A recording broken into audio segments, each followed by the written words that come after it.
So, kia ora and welcome, and thanks for coming out this afternoon. Our apologies, we are in a smaller space today, and you'll have all had emails over the last few days saying, does anybody want to switch to next week? Unfortunately, we'd normally be at Havelock, but they've been full. I think they're full through to about May. So we're going to be a little bit cosy this afternoon, so thank you for that. We'll just do housekeeping first. So lots of exits here. So we'll do the airline every which way should the alarm sound or there be an emergency. There are bathrooms down the end of the corridor. You can get out and around through there if you do need those. So we've only got some of the team here with us today. So I'm Mandy Cartwright. Got Dave Robb sitting over in the corner here, and hiding down the back you'll hear from Lance Peterson a little bit later, and Sonia Early, who joined our team late last year, and really glad to have her on the team. So you'll notice Ben's down the back today from Engage Video. He is filming this session. We have got a number of people who can't make these sessions and asked if they could have notes. Our easiest way is to video it. So he'll be hiding down the back of the room there. And so we'll apologise now, your heads will appear in the back of videos. There is a attendance list which Sonia will get going around the room, and that's just so that we can make sure, one, we send you the link to the video when it comes out, but also always grateful for feedback on these sessions and any other suggestions if we run any sessions in the future. So if you haven't ticked off that you're here on that list, you can do so as it makes its way around the room. That would be hugely helpful. So just to kick in today, we are going to split this up today. So you're going to have my dulcet tones to start with. So what we're going to look at, to start with just a bit more at the law level. And so today's very much an employment law update. So we'll have a quick look back at what changed in 2019, just a bit of a recap on a couple of things there.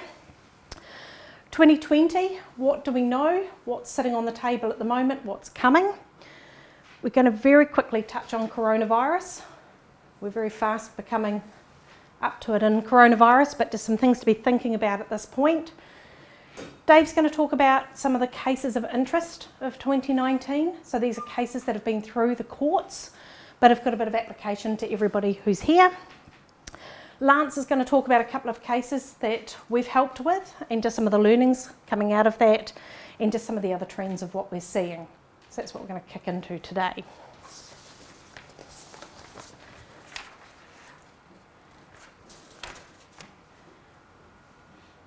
And I'll learn how to use my computer somewhere along the way.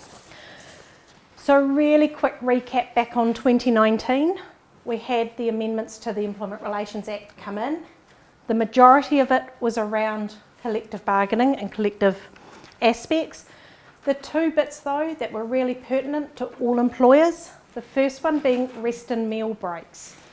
So this was the reintroduction of the requirement to observe rest and meal breaks, either in accordance with the specified periods or where you've got agreed arrangements in place. So the expectation by now is that everybody has got good rest and meal break practices in place, and that they're clearly understood by staff and that staff are receiving their entitlements. 90-day trial periods changed last year so that only employers with 19 or fewer employees at the time the employment agreement was entered into could include a 90-day trial period. They can still be used, and the fundamentals of 90-day trial periods still remain, and that will come up in a couple of the cases that we talk about today, what happens there. One that came in fairly quietly last year was the introduction of the oral fluid saliva testing for drug and alcohol testing. So it is under a different standard to urine testing, but what it has now given the opportunity to do is broaden out testing available to employers. Saliva testing is a much shorter period testing, so it's much more focused on is there risk of impairment effectively now.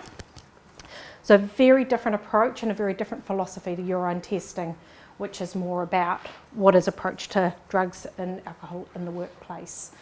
So that's available. Advice with that, if you want to consider saliva testing, talk to your testing providers about what that is, what it offers, how it can help, when to consider it. So I had a conversation this morning with TDDA around a gentleman who was unable to produce urine due to medical grounds, what happens in that scenario? Do they actually start to look at, well, if there's medical reasons, can they use saliva testing?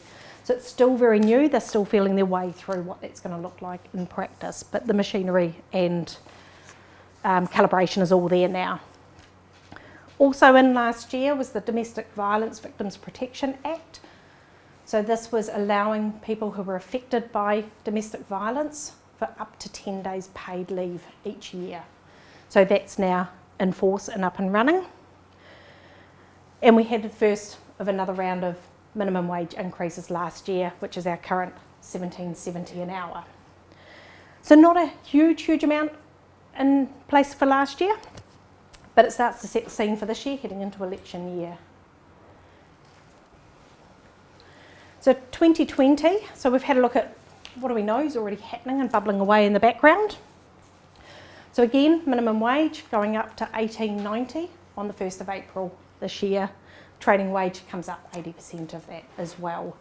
So that's a biggie to start preparing for. It is 6.8% again. So we've had a 7.1, we've got a 6.8 in 2 years. So massive implications there for remuneration. We've got the Triangular Employment Amendment Act coming into play in June this year. Originally that was quite a broad act that was consulted on and looking at ability for people to be able to join collectives and a raft of things. It's been scaled back, that legislation, and it's now very much focused on the ability for the likes of an agency worker to bring an employer as a party to a grievance, not just the agency they work for. So they'll bring that triangular into that. So pertinent particularly for agency or contracted workers that have another employer, to be aware of that coming in. The government has just closed its consultation around better protection for contractors. So it's considering whether there's the ability to introduce a dependent category of contractor, so a dependent worker, but also all the implications around are contractors receiving the minimum rights that you would expect of an employee. So the courier drivers are a big heart of that. Are they getting the equivalent minimum rights? So likely next step for that will be the introduction of a bill. It's only just closing consultation, so there'll be a wee bit of work to come for that yet. The Holidays Act review, that's gone very quiet. So the task force came back December 2018 and all is silent. So the task force were put in place to have a look at all the issues that are arising around the Holidays Act, both payment and entitlement. Really good review of, they captured, in my view, all of the issues that people are experiencing in practice about how to apply the Act. It's now back with government working out what to do. The expected next step would be the introduction of a bill. One of the points to note about that review is that one of the things that was not on that task force was to look at the back pay. So at the moment we're seeing lots of back pay in the news, the 6-year liability that exists, that wasn't a party to that review, so it's not expected that that will change or be a feature of whatever's going to happen going forward. Very focused around that entitlement and payment area. Fair pay agreements, so this started to come out late last year at looking at how to initiate bargaining, what would that look like, who would be at the table, what's the process going to be, to start looking at sectors and whether there can be sector-wide agreements. So early days, but it's on the table. So still sitting there. And a real biggie, which we're seeing a lot feel the impacts of, is all the immigration changes, which is now coupled with lots of immigration delays. So this year, the big change is going to be moving away from the ANSCO system where you could apply for a skills visa and it would depend on what skills were required, what experience as to the length of visa. It's going to move to a system is the pay for that job under the median wage for New Zealand or above it? That will determine length of visa. The second part that's coming with that is going to be the requirement for the employer to be accredited by immigration before a work visa will be considered for that business. So lots of changes in that area. We're still waiting for what that's going to look like. My encouragement there would be if you're looking at employing international workers, is to be working with an immigration advisor. Only a licensed immigration advisor can advise in that space, but certainly a lot going on there at the moment.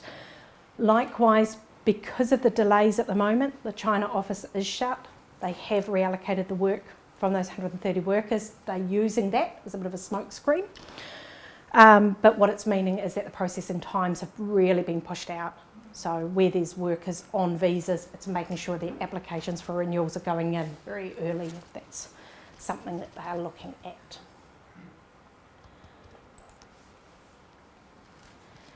There's only 3 employment-related bills before Parliament at the moment, quite likely driven by the fact that it's an election year, and these ones have been in for a little while now. So the Holidays, Bereavement Leave for Miscarriage Amendment Bill number 2, so this is the second time it's been before Parliament, has passed its first reading, and so that's with the Select Committee at the moment, and that's to award up to 3 days bereavement leave in the event of a miscarriage. Don't know which way that one's going to go. The Privacy Bill, that's a real biggie that impacts employment. So that is about replacing the whole of the Privacy Act 93. It is awaiting royal assent, so it's actually been through all of its processes. The really big part from an employment perspective is about what you're collecting information for, so being very clear about the purpose for collecting particularly personal information, only using it for the purpose for which it's collected. There will be considerations coming with the new Act about how you store information and how third party, the likes of cloud providers, come into the equation around the Privacy Act. That's one of the fundamental reasons for the change. They are also wanting to introduce mandatory reporting for any breaches. So where information may not have been used for the purpose it was collected, or it's been inadvertently accessed, they really want to introduce that mandatory reporting. So that's going to be quite a big space when it comes into play to really understanding what does that look like. So it's not yet an act, but given the stage it's at, is more than likely to become an act. So watch the space on that one. And the other bill that's still sitting there is the Equal Pay Amendment Bill, and that's about the process in which to bring an equal pay claim. So that's still sitting there in the pipeline as well. So that's legislation as it exists at the moment.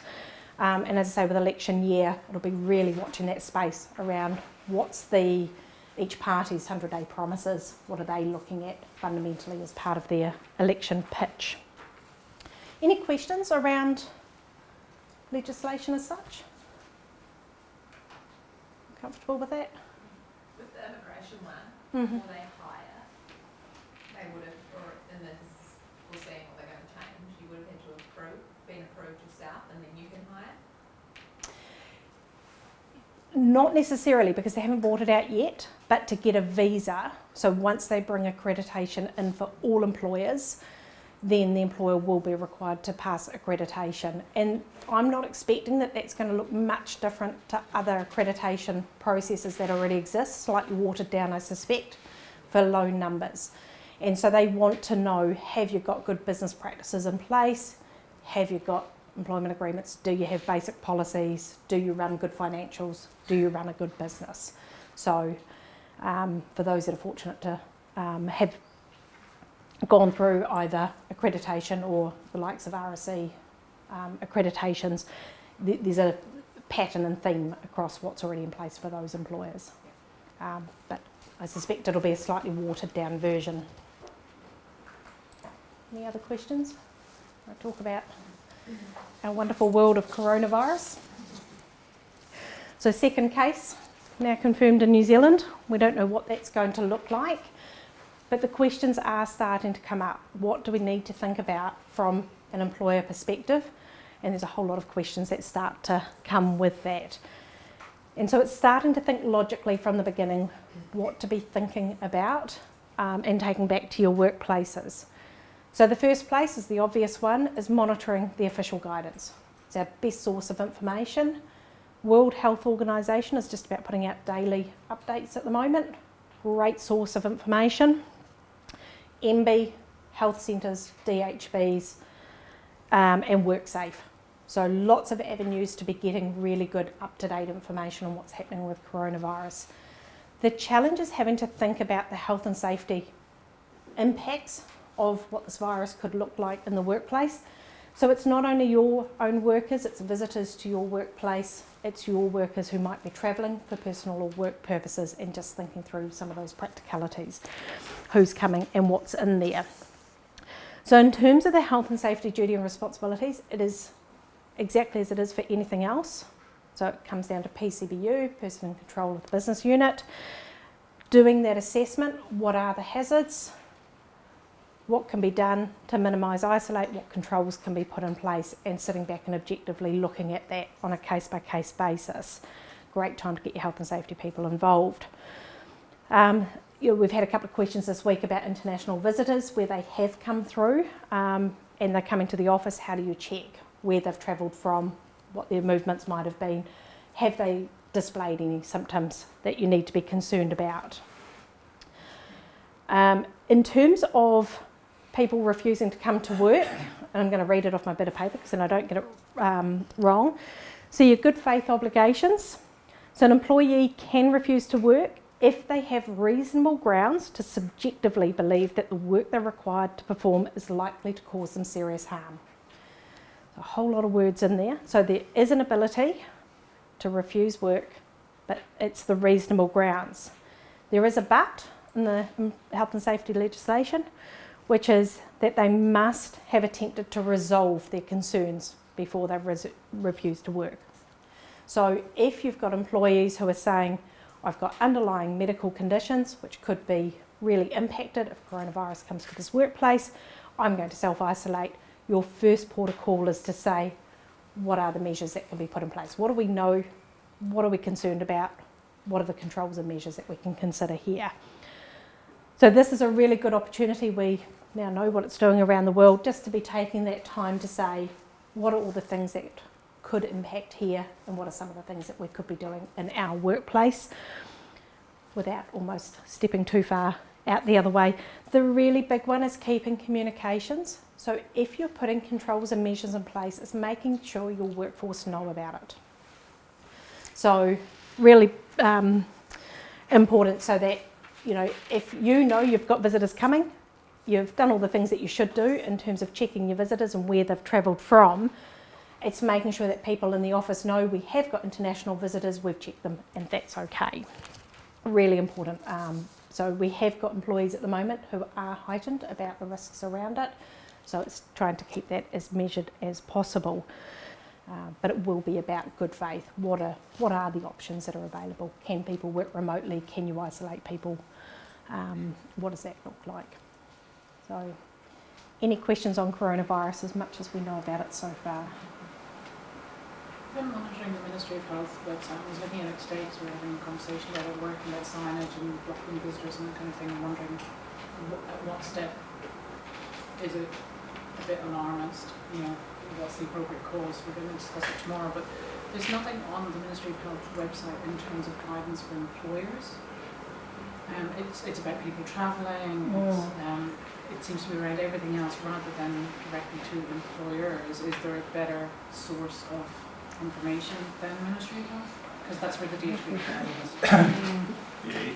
MBIE website is known to provide commentary. Yeah. In fact, it's got to the point where you wouldn't do this very often, but when you lodge records of settlement with MBIE for a mediator's signature, as of yesterday, they've put a banner across their website in regard to mediation, saying if you believe there's any risk to you or any other person in terms of the coronavirus, then you please advise us so that we can keep everybody safe. So they're practicing the communication side of it. But in terms of employer advice, it's pretty limited at the moment. One of the big issues is going to be, if it does get to significant proportions or pandemic proportions, as when we tried to deal with SARS a few years ago, is what happens to people who can't work because they're sick, have to stay home but have no sick leave. What are your obligations as an employer? do you pay, do they use annual leave, those sorts of things. But really while extreme circumstances, it's no different from any other situation where somebody's off sick and has no sick leave. You know, there are some options to exercise. One of our key clauses in a lot of our template agreements is the business interruption clause. If you use our templates, you might have seen that or use that, and that does absolutely deal with a pandemic situation in terms of what you can and can't do as an employer. But advice is pretty scant at the moment. I think it's a lot of people are watching, waiting and listening and looking and hoping, I guess. Yeah. Brilliant. Any other questions before I hand over to Dave to talk about some of the bigger cases? Didn't you? I did. All right, I'll go. One of them. That's the one. That's exactly how it goes. I'll clear the room in a moment. Yeah. So I guess I really enjoy my job because no day is ever the same when you start reading about employment cases coming out of the authority in the court. So I thought it would be quite useful just to provide some commentary on a couple of, or three key cases essentially that have come out of the employment court in the last year. I don't intend to get into the great legalistic arguments or rationale for the decisions, but really the theme of them is really important, and I guess I stepped into your shoes as employers and possibly employees as well, and just thought, well, what's the context, what's the relevance of some of the cases coming out? And the first one is a bit of a laugh really, because most cases that end up in the employment court or in the Employment Relations Authority or even in mediation, it's about an employee being brassed off because they've been dismissed or treated to some form of disadvantage. So, it's usually a personal grievance for an unjustified dismissal. The first case I want to talk about is a Fletcher Construction Company one, and it's not unusual for Fletchers to be in the headlines, but this is really a case involving a Mr. Johnston, and he was an accountant with the Fletcher Construction Company, and he's taken a case right through the Employment Relations Authority and into the Employment Court, which is the higher level again, because he wasn't dismissed. Yeah. And his case was about redundancy. So the company went through a reconfiguration, restructuring, and his job changed. And the job changed because the company introduced an enterprise resource planning system that helped to, I guess, do those things. And Mr. Johnston, as an accountant, had a job title change. Fletcher's at the time, probably a little bit unwittingly, Fletcher Company, at the time they said to him, your job's changing, you're going to have a new role title, we're going to give you a new employment agreement, and that new employment agreement contained some conditions that were different from his old employment or his then current employment agreement. One of the big ones was the redundancy clause, which reduced the terms and conditions of his redundancy entitlements from his previous or then current employment agreement. He got a bit annoyed about that, and despite the company also saying, look, we're going to reduce the redundancy entitlements in your new agreement for this new job that you're going to be doing, even though it was very similar, what we're also going to do is give you a pay rise. Now he got a bit miffed about all that. Long story short, he didn't want the new agreement, so the company very rightly said, well, actually, the change in job title isn't a redundancy situation. It's not a major or substantial change to your employment. What we're going to do is leave you on your old employment agreement. So nothing changes. Nice and tidy. Mr. Johnston didn't like that either. So off he headed to the authority and off he headed to the court. And his argument was the company hadn't complied with the employment agreement because it hadn't terminated his employment on the grounds of redundancy. Now that's a pretty unusual challenge, isn't it? And he also was arguing, because he subsequently then resigned from his employment, he was arguing that he was compelled to resign from his employment because he claimed the company had inappropriately handled that whole situation. So it was a pretty bizarre case, but the long and the short of it was the employment court looked at it. They threw the case out in terms of Mr. Johnson's claim that he had a personal grievance for not being made redundant, and they also threw out the claim that there was a breach of contract on the basis that the company hadn't sort of honoured its obligations to him to, one, make him redundant, but two, to treat him correctly as well. So, there's a little turn up for the books. I don't know that you'll ever be in that situation yourself, but there's a case where an employer was challenged because they did not terminate somebody's employment. That's not unique. We deal with a number of redundancy situations, and often when there's an attractive proposition in terms of redundancy compensation at the end of that, you'll have employees whose jobs are being restructured sort of almost pleading to be made redundant so they can walk off with a cheque. You've got to remember that redundancy is always at the end of the process, isn't it? It's, you look at all the other options, you look at all the other propositions before you actually end up in a redundancy situation. So that's I thought that was interesting, and as I say, it's one that we've in many ways often had to fend off an employment dispute or employment personal grievance because of somebody somebody being dismissed. The next one I just want to look at very briefly. It's a bit dry, but it was a case taken in the court, the Postal Workers Union of Aotearoa and New Zealand Post. So in this particular case, it was dealing with a collective employment agreement. Now, the collective employment agreement is about that thick, so it's got lots and lots of terms and conditions in it. And it was really to do with the delivery agents employed by New Zealand Post. And so these are the people who arrive at work in the morning, load up their delivery wagons or bikes or bags or whatever it might be, and head off and deliver the mail. So the delivery agents are a very specific part of New Zealand Post. But they're also part of a collective agreement that was much larger than that. So you have the mail sorters and the truck drivers delivering the mail and all these sorts of people, all covered by this agreement. But the postal, delivery agents were quite a specific group. Now, this went to court because it was a challenge over the availability provisions, which most of you will be somewhat familiar with, I'm hoping.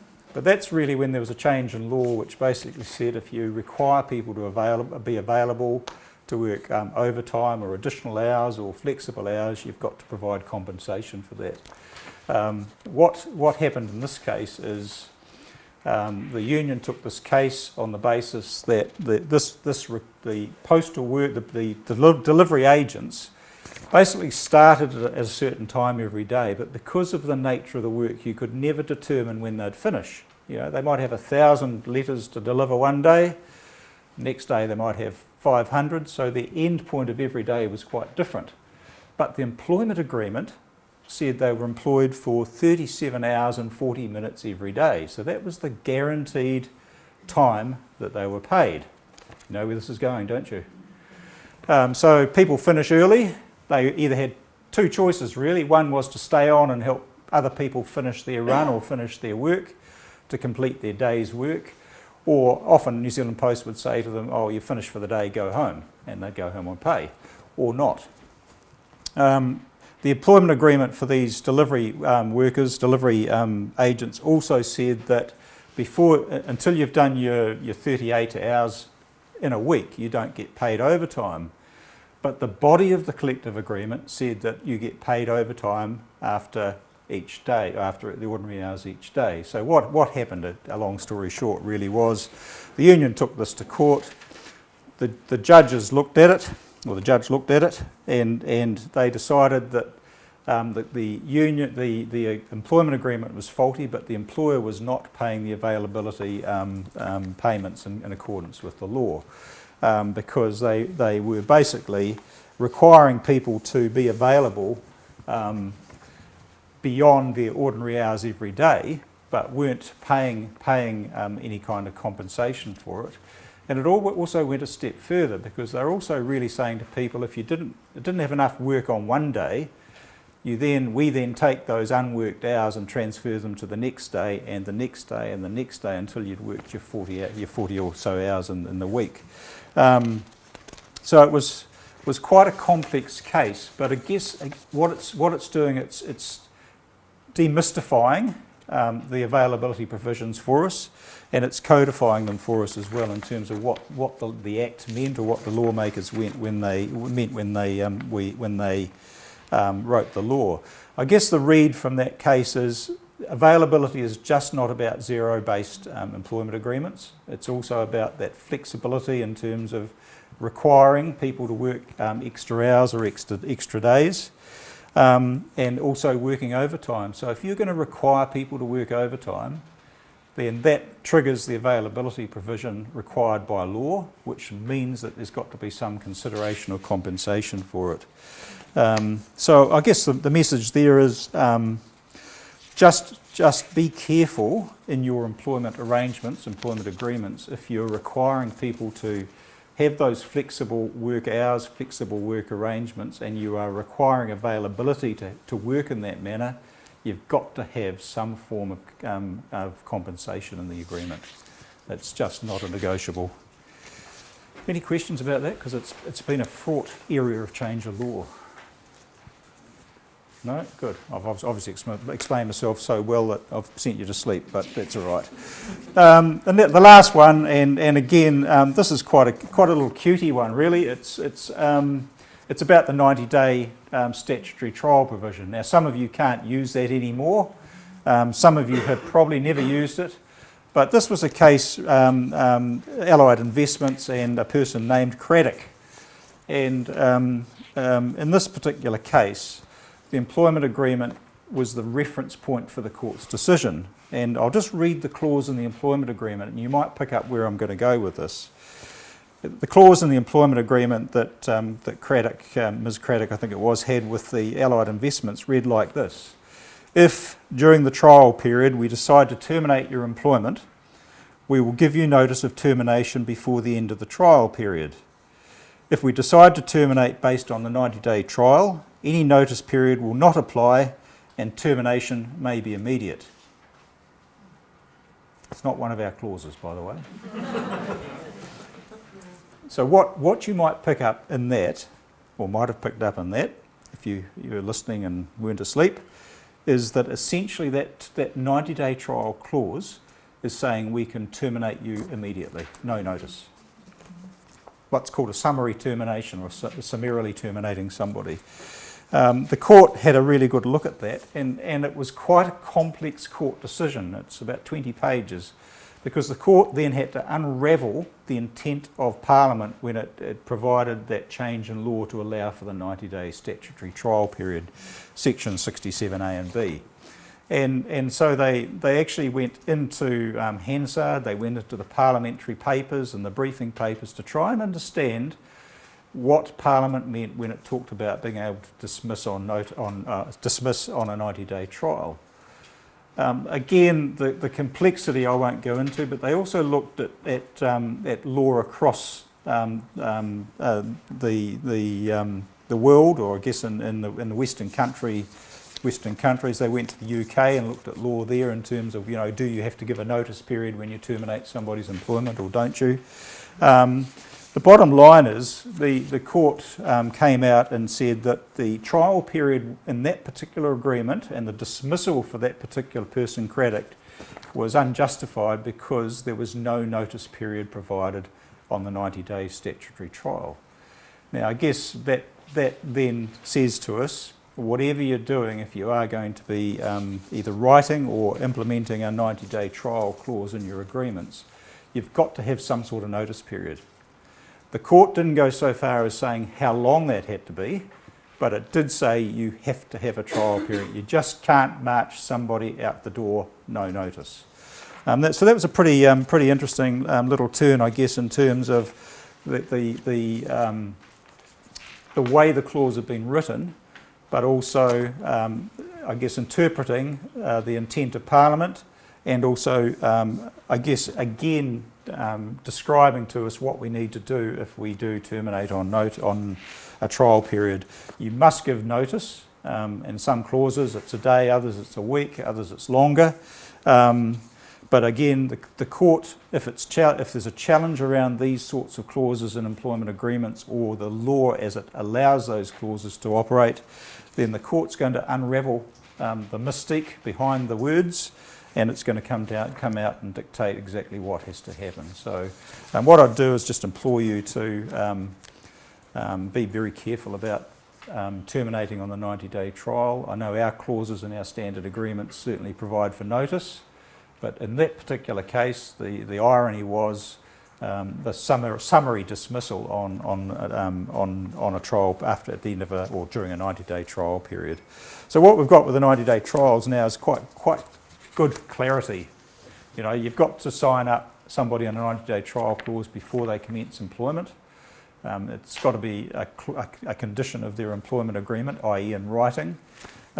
You still have to act in good faith in terms of how you operate that 90-day trial period.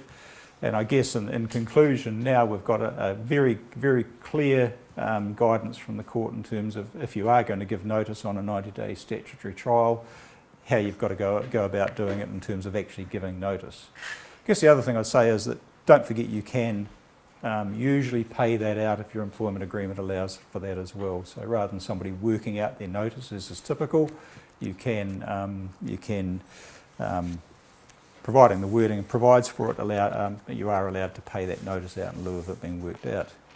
So there are three very interesting little quirky cases, I guess. One very technical, but hopefully of use to you. Now, are there any questions? Oh, I'm always upset when there are no questions. Please. No. All right, I'd invite Lance to come up and hand over. So I guess one of the questions that kind of people say is, well, they seem to be hesitant when they ring up, and I wasn't sure whether we should call you or contact you or not. So I'll just do a little bit on, I guess, when do you pick up the phone and give us a ring? And I heard a really good example the other day that might give you some context. So imagine you were driving here today, and you turned right down at the corner down there, and you had a bit of a car crash with an oncoming car. Police come along, the police are going to look at that accident, look at the driver, look at the other driver, do some calculations and kind of work out what's wrong. And then probably punish somebody. The Employment Relations Authority, if we replace him with the police officer, it's a little bit different. Employment Relations Authority is going to look at when you hopped in your car. Did you put your seatbelt on before you started moving? Has your car got a warrant of fitness? In other words, an employment agreement, I guess, is a good analogy of a warrant of fitness. Did you stay at 50 or did you creep over? Did you coast through a drive, the stop sign, or did you stop and brake? And what the authority, I think they do is that when they go through and look at all of that stuff, they don't look at the other driver, they're looking at you. Is, cumulatively, did that influence a crash? And 9 times out of 10 they're going to say, yeah, it is. Or they might say, well, we're going to hit you for that little bit there and that little bit there, but the dismissal was okay, but we're still going to hit you for some other stuff on your journey to get into that dismissal. And I thought that was a really good analogy of what the Employment Relations Authority looks like.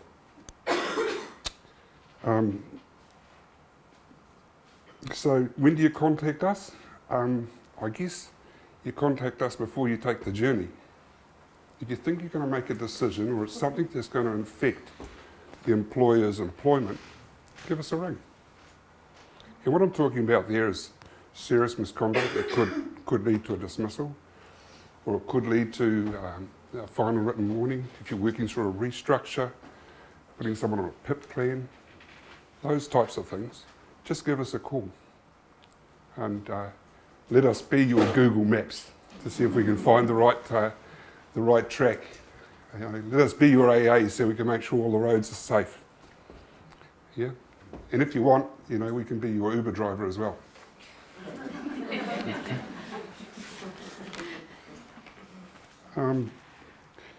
Also be careful of what we call we started calling it today, the domino effect. And what the domino effect is quite often when we come in at that stage, we're relying on a lot of things that you may or may not have done. And a good example of that is, say you've got somebody on a final written warning for being late to work, and he's just had enough and he's done it again. Now, the final written warning, you may have done that yourself, but the dismissal is going to rely on that final written warning. The final written warning may be relying on another warning and another warning. If one of those falls over because you haven't followed the right process or whatever, and never had a support person or who knows why, the domino effect happens. If the warning wasn't legal, that falls over, so therefore you couldn't go to a final written warning, so that falls over. So then you couldn't go to a dismissal because it was only misconduct, it was serious misconduct. So I guess what is the learning from that? Is all about maintaining really good records, of the things that you are doing. Now, even if that's just a touch with the employee because they've been late one day, and you say, hey, Johnny, you were late today. Send yourself an email or send him an email. Simple as that. It can be that quick, that simple. But those things are precious to me when I'm trying to help you later on down the track. Okay? Hey John, just a reminder, I spoke to you today about being late to work. You know my expectations. Call in. If you're going to be late, let's not have it happen again. Something along those lines. If you send an email, there's your diary when it happened. I got that one off Mandy, I must.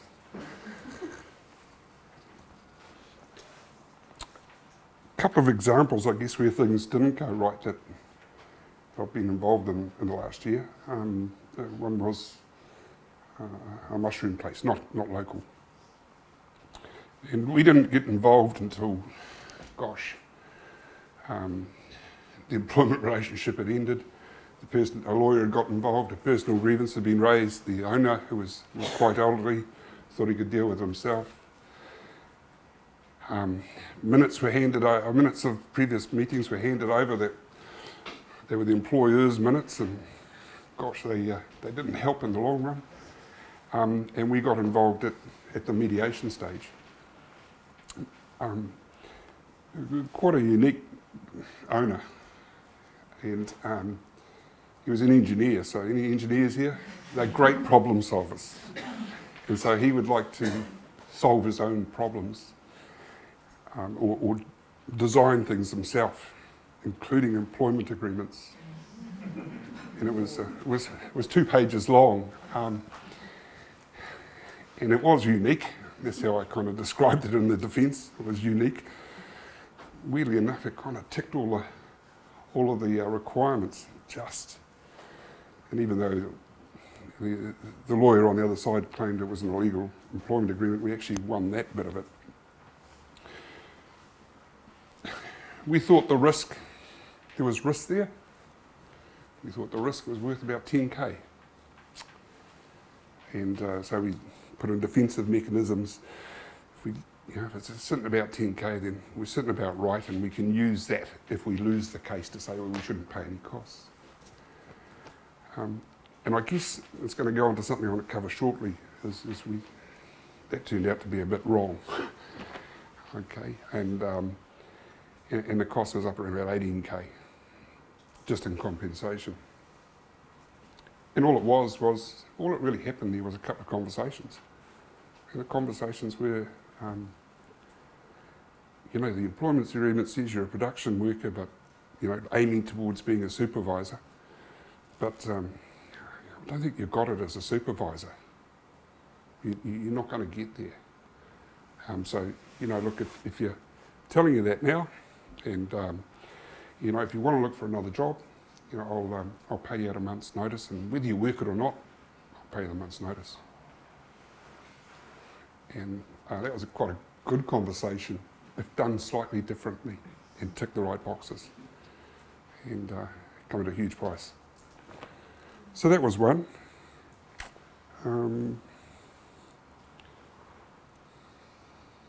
Another one was sometimes employers that I've found, they go from the heart rather than the head at times, and you know, you can't say to a worker, look, go home, can't be here today, you've got a meeting tomorrow at 9, we'll talk about it then. Yeah? Because you're sending them away from work. It doesn't matter that they've called your wife a liar, you just can't quite get there. He'd rung me first, you know, we could have guided him through that process. Well, I think we've saved it, so that's all good. The point I'm making is that, look, a 10, 15-minute conversation, if we charge, is $40 versus not and costing you 40,000. Yeah, because that's kind of where it all adds up to when you do the final wash. Some other observations.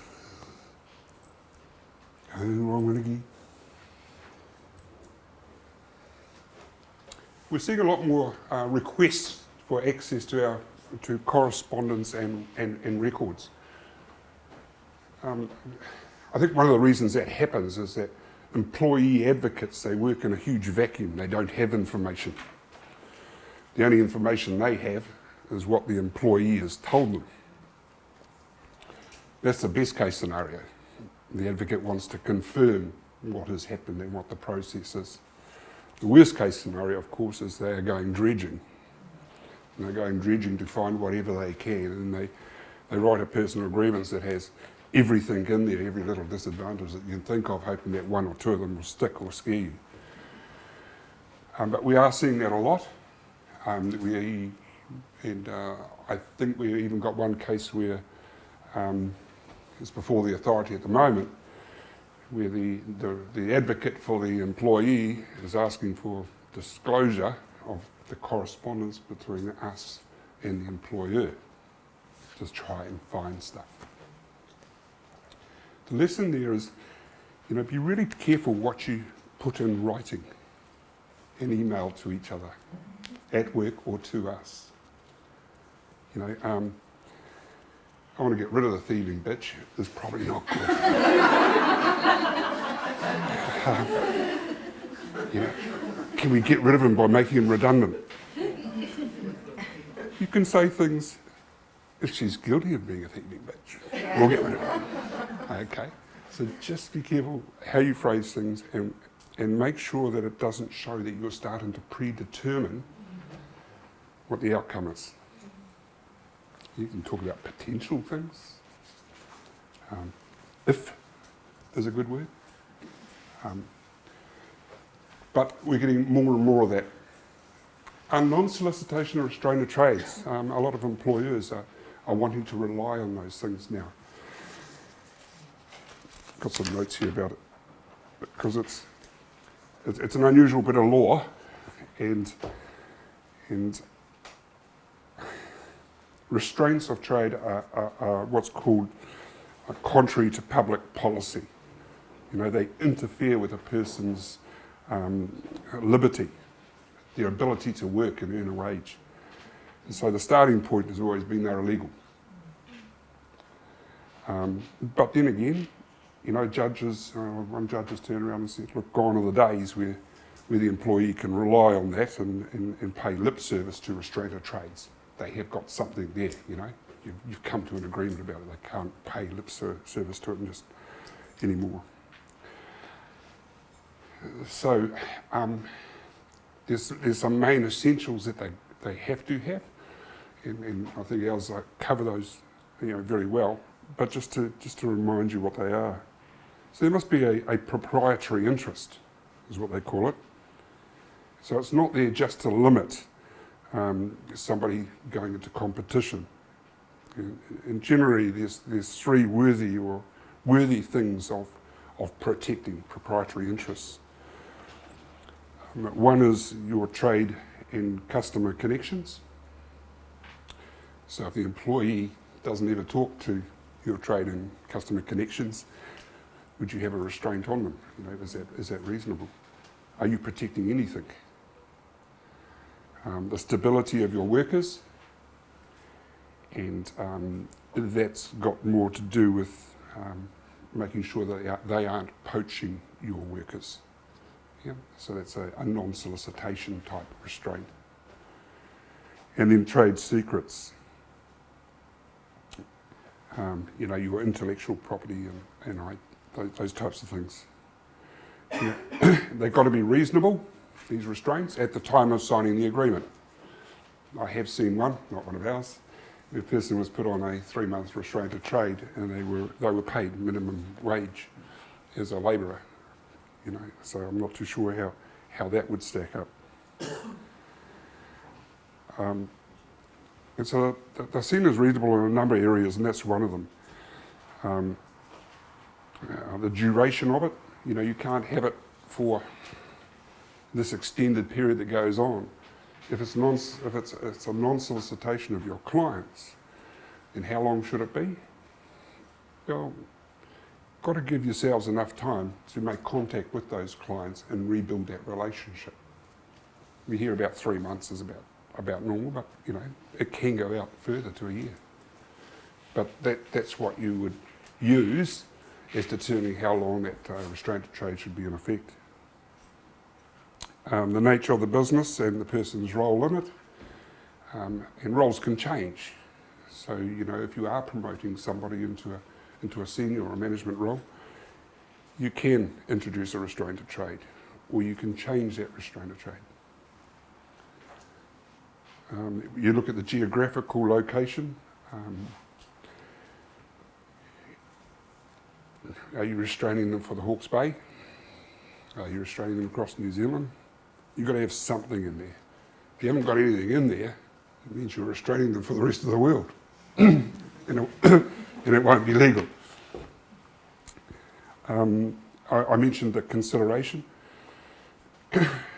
So what the consideration is that you can't enter into a contract if both parties aren't given something. So if they're giving that restraint against them when the employment finishes, you've got to be seen to be giving them something in return for it to be a contract. We do that by saying that the salary in the wage packet includes consideration for the restraint of trade. Obviously somebody's on a minimum wage, there's no consideration for the restraint of trade, is there? Yeah. And the other one I talk about is equal bargaining power. I'm not too sure how that kind of works, but there's got to be equal bargaining power in it as well. So that's restraint of trades, and we've just picked up that a lot of you are wanting to enforce that. But put a little test across it to say, well, does it kind of fit those criteria? Do we really need it? Particularly if you go, thank God he resigned. You know, do you really need the restraint of trade, or are you quite happy for them to go work for the opposition? The big one is, you know, client lists and relationships, I think. It's very seldom that you'll have a restraint of their trade in there unless you're in the computer industry or IT industry, places like that. You've got some special trade secrets that you need to be kept secret. Remember the stuff they learn the skills that they learn with you, you know, you may not be able to restrain those. What have we got there? Employment agreements, 90-day trial periods. Yep, we still get the one or two where the employment agreement has been signed, you know, 2-3 days, weeks after they start. We just can't enforce it, and we go into survival mode for you, and to try and minimise it by getting a settlement of some kind done as quickly as we can at the lowest cost. But that's still happening. The next one, ERA compensation awards. They're increasing. Yeah, good news, bad news sometimes, isn't it? Look, they really are. And there's a number of reasons of that. And let's put some of that stuff into context. The 2017 44% were over 10K in 2019. It's 66% over that. Now, that's the compensation paid for hurt, humiliation, loss of dignity, normally in a dismissal. But we see some other radical stuff too, like, people getting $10,000, $12,000 for a disadvantage claim, not a dismissal. You'd always think, well, dismissal is the ultimate punishment you can inflict on an employee. It's sending to the gallows versus putting them in prison with some kind of disadvantage for a little while. So those are getting up as well. To put some context to that, in 2000, we go back a little bit, in 2012, there were 7 awards for that year that were above $15,000 for compensation. Move forward to 2015, there was only 3 awards. Last year, there was 22 awards that were over the 15,000, plus another 14 that were over the 20,000, plus another 15 that were over 25,000. So they are going up. How do employers fare in the Employment Relations Authority? Do they win? Do they lose? I'll go back to 2012. About 46% of the time, I think it was, 46 of the 105 cases, 49 times the employer won. So about 46%. So pretty even. Move forward to 2015, and that's for a 6-month period, sorry. Move forward to 2015, 73 cases. And we dropped down from that 50%, we dropped down to 23% of the time the employer was successful. And then last year, 82 cases, of that 6-month period, 82 cases, and only 16 employers were successful. So we're down to 20%, so 80% of the time the employee was successful. Pretty raw data, I've just gone off where there were awards for costs made against one party or the other. So what kind of things are influencing that? There are a number of things from the authority trying to match the Human Rights Commission. The Human Rights have put out a few cases where, we're talking about the $100,000 mark. So a little bit of that. I think there's a view by the Law Society that compensation levels were too low. And in fact, recent lawyers have told me to represent an employee and take it to the Employment Relations Authority, they can't do it for less than $20,000. And if you look back, $20,000 in costs, if I'm only going to get 4.5 of that back as a contribution towards my costs, the employer's only got $7,000 or $8,000 in compensation and a little bit of lost wages. It was a kind of a break even. It was really only one person winning there, wasn't there? So I think the lawyers, the Law Society over recent years have been influencing the upping of those compensation levels because they won't up the contribution towards the costs. Look, pessimists would also say that the authority now, you have to have a law degree before you can get on there, don't you?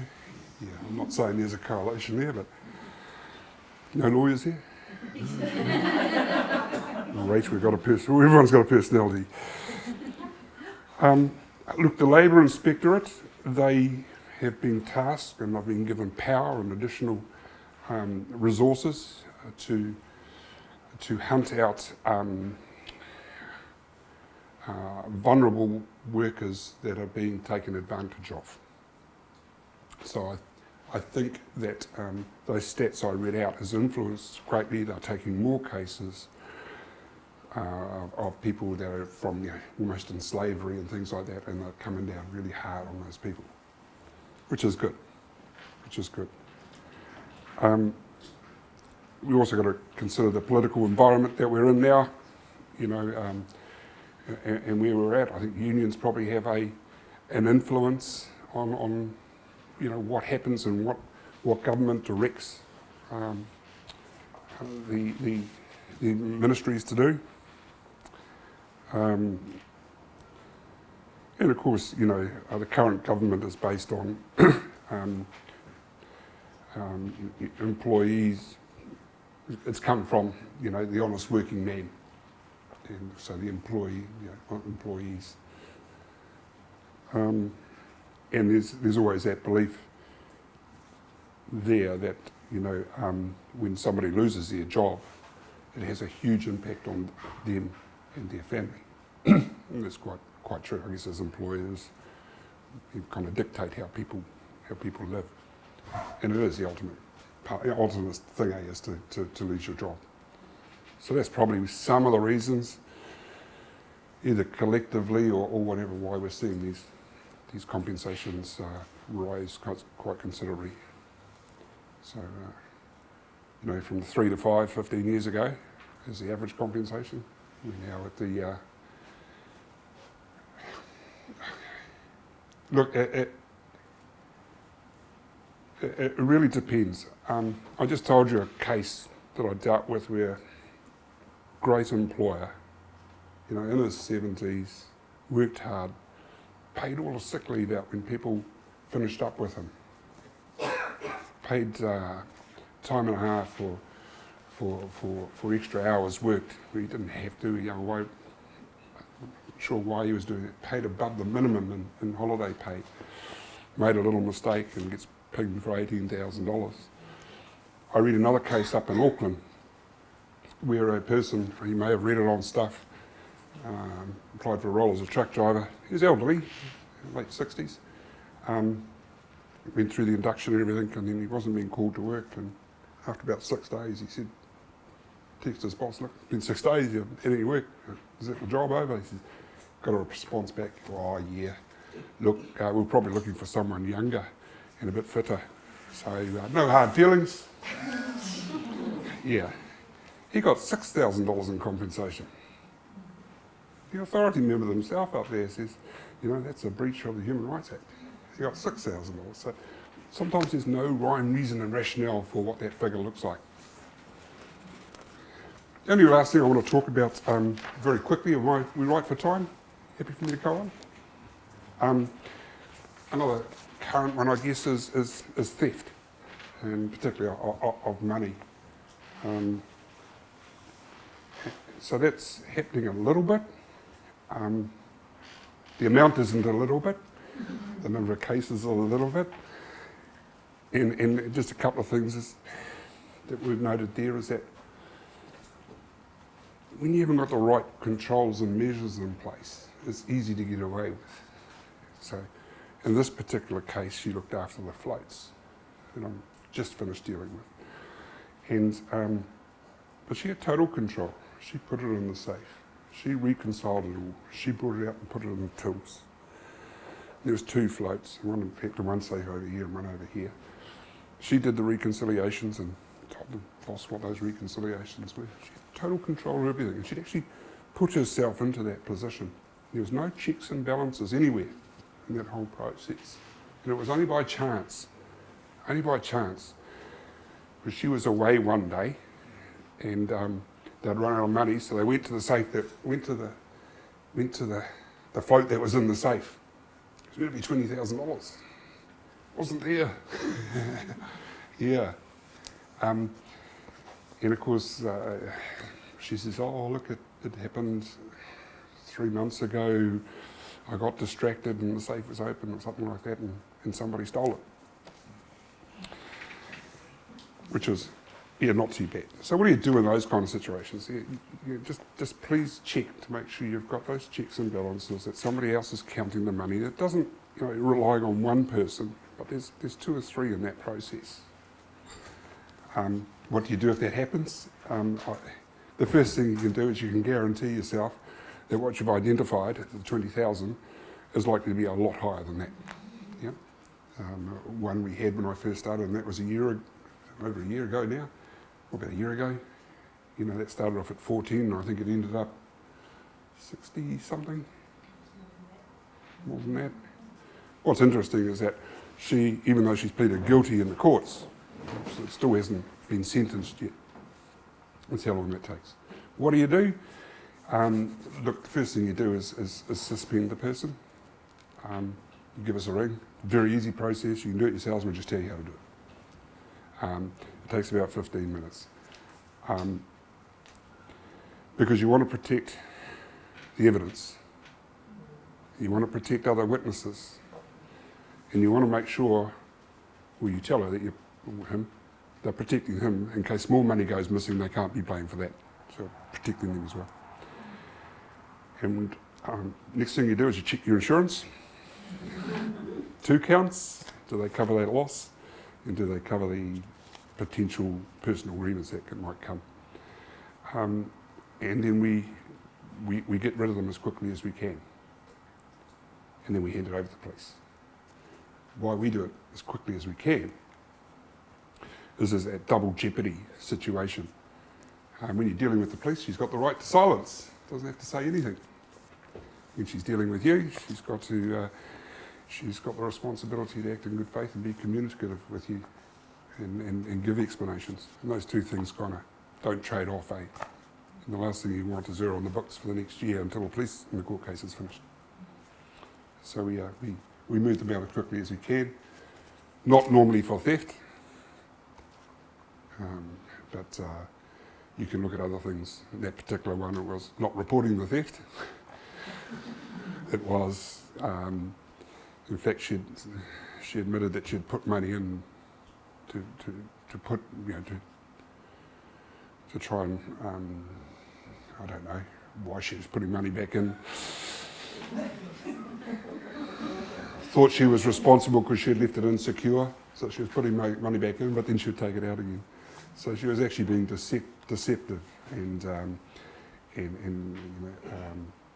deceptive in the employment relationship as well, which is an act of bad faith. So you got rid of her those things rather than getting rid of her from being a thief. All right. All I know is that the longer it goes on, the longer they steal, the longer it goes undetected, the greater the amount is always going to be. I think that's all I need to or have time to cover at this stage. Any questions? Each one. Yeah. Say like the hospitality industry. Yeah. Do you recommend cameras get installed, or as like a easy evidence, or is that checks and balances? I think cameras would be useful for health and safety reasons as well, Yeah. and for a whole pile of stuff. Mm-hmm. Yeah. There's been some unusual things caught on camera, I can tell you. Yeah. Oh yeah, it certainly does. Yeah. And in that particular case, it was checks and balances. Nobody ever counted the money in the safe. Yeah. Any other questions? Take my boots off now.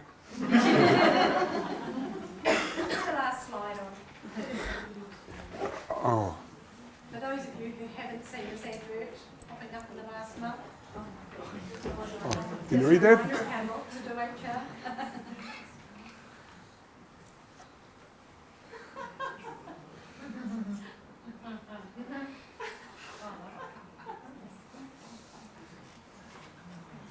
Did they fill it? That was the softer version of the advert, so it was one that So that really rounds us up for this afternoon. Just want to say thank you very much for coming along. We don't run these regularly, but we normally run a session like this at the start of every year. This session was oversubscribed this year, which is makes us really affirmed in what we do. We have another session next Wednesday morning as well. But it's great that you've given the time up to come along and be part of this session. I hope you've got some takeaways from this. You probably believe most of what Lance told you. But he is a sterling member of our team, as our entire team is. We only employ people who are experienced HR and employment relations practitioners. We know our stuff, the team know their stuff, and so think one of the takeouts for me, and it was really interesting to listen to Lance, is that it's that $40 spent before the $40,000 cost. And while we're not an ambulance service, believe me, in the last 14 or 15 years of running the business, those phone calls first up have been so valuable for you, our clients, in terms of getting things right as well. So you know where we are, and please carry on using us. We very much appreciate your loyalty to Grow HR as well. You may have noticed something a little bit different as well with us. Has anybody noticed that by any chance? New logo. Yeah, we've done a soft launch. We've got rid of the 1990 bubbles and things, and just got a nice clean look about it, and the website and other printed and digital collateral is now embracing that new logo. So thanks for coming along, and you know where we are if you need us. Thank you. Safe travels.